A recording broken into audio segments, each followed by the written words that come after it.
After close to 5 days of intense work at Entebbe Botanical Hotel, members on the Parliamentary Committee on Commissions, Statutory Authorities and State Enterprises yesterday finished writing their report. And today in the afternoon they have briefed Speaker of Parliament Rebecca Kadaga on the findings. And tomorrow at about 2 p.m. we expect their report to be on the floor of Parliament for the entire House to take a decision on whether Bank of Uganda acted within the law or outside the law in closing the 7 commercial banks.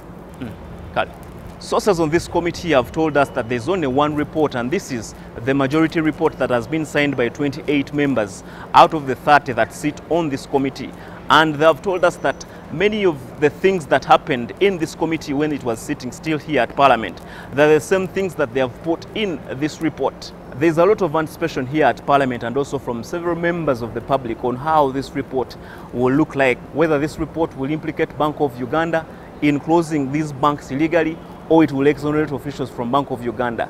This report can also direct for the reopening of some of the banks that were closed illegally if it finds it so. It can also recommend for amendments into some laws that govern Bank of Uganda. For example, we rightly heard in the committee that there's no separation between the board and the management of Bank of Uganda. You never know. This report might recommend for changes into the laws of Bank of Uganda to see that the two institutions are separated.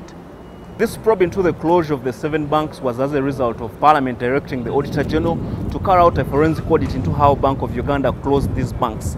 And this was after a complaint from Budadili East Member of Parliament, and that is Honorable Nandala Mafabi, on how Bank of Uganda closed Crane Bank in 2016 and sold to DFCU in January 2017. So we are waiting and keeping tabs here at Parliament to see how this report will look like tomorrow.